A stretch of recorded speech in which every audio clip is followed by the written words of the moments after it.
If you think high PC prices don't affect you because you play on console, think again.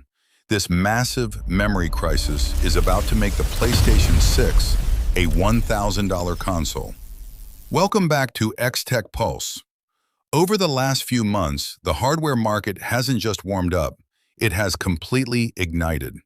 A standard 32GB kit of DDR5 RAM that cost $80 last year is now sitting at a brutal $160 to $170. Graphics cards are selling up to 25% above MSRP, and the $800 budget gaming PC, it is officially dead.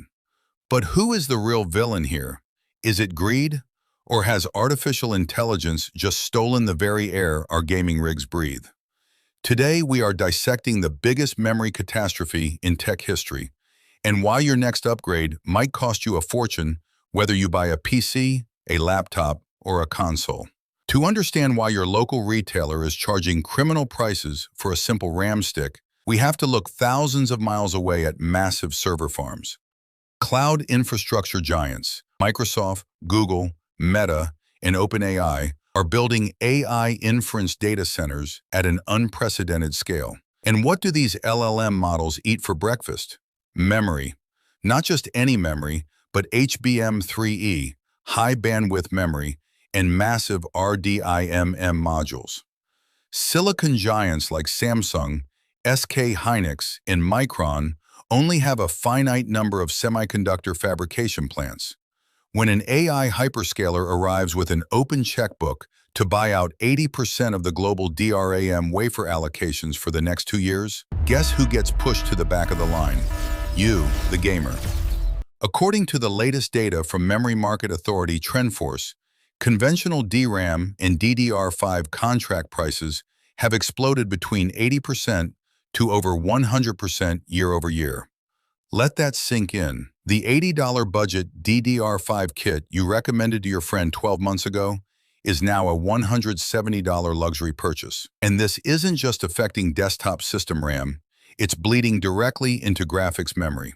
Graphics memory, GDDR6, and the brand new GDDR7 uses the exact same underlying silicon production lines as system DRAM. Board partners like Asus, MSI, and Gigabyte are now paying massive premiums just to buy GPU plus VRAM bundles from NVIDIA and AMD before the graphics card even touches a manufacturing line. The result? Pure inflation before the box even hits the store shelf. Let's talk about the GPUs.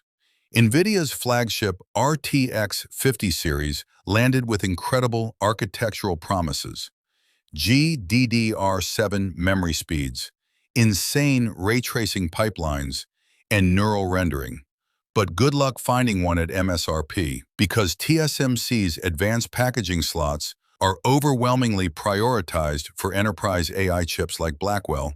Consumer GPU supply is artificially choked. Cards like the RTX 5070 and RTX 5080 are routinely listed at 15% to 25% above their official MSRP at major retailers. Over in Team Red's camp, strategy has taken a sharp turn.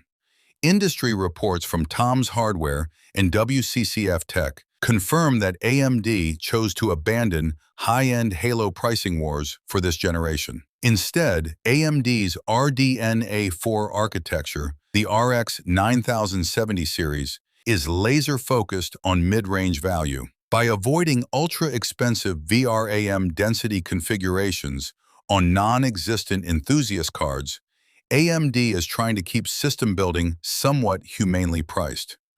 But even Team Red cannot escape the underlying memory tax. And then there is the unexpected underdog, Intel. While NVIDIA and AMD push higher price tiers, Intel's second-gen Battlemage architecture, specifically cards like the Arc B580, has emerged as a sanctuary. Offering 16 gigabytes of VRAM at a competitive price point, Intel is currently one of the few manufacturers providing budget gamers a way to run modern AAA titles without paying the AI memory tax. For over a decade, $800 to $900 was the sweet spot of PC building. You could build a machine that destroyed consoles at 1080p and held its own at 1440p. Today, that entry barrier is dead. Between a 100% price jump on RAM, inflated VRAM costs on GPUs, and higher motherboard component prices, the minimum baseline for a decent DIY gaming desktop has shifted to $1,200 to $1,400. If you are looking at mid to high-tier builds, systems that used to sit comfortably at $1,500, you are now looking at $2,200 to $2,500. That is a paradigm shift. Buying a desktop PC is no longer a casual gaming decision. It is entering the realm of luxury investment, and the market is reacting. Outlets like The Verge report a massive surge in two specific areas: cloud gaming subscriptions like NVIDIA GeForce NOW and gaming laptops. Why laptops? Because OEMs order components in multi-million unit bulk contracts years in advance, making gaming laptops temporarily cheaper than building a desktop from scratch. Gamers are adapting, but the home DIY desktop market is bleeding.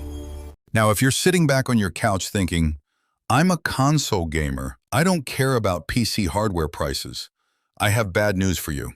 Supply chain reports from Bloomberg reveal that Sony and Microsoft are in a nightmare scenario regarding bill of materials, BOM, estimates for next-generation hardware like the PlayStation 6 and Microsoft's next Xbox platform.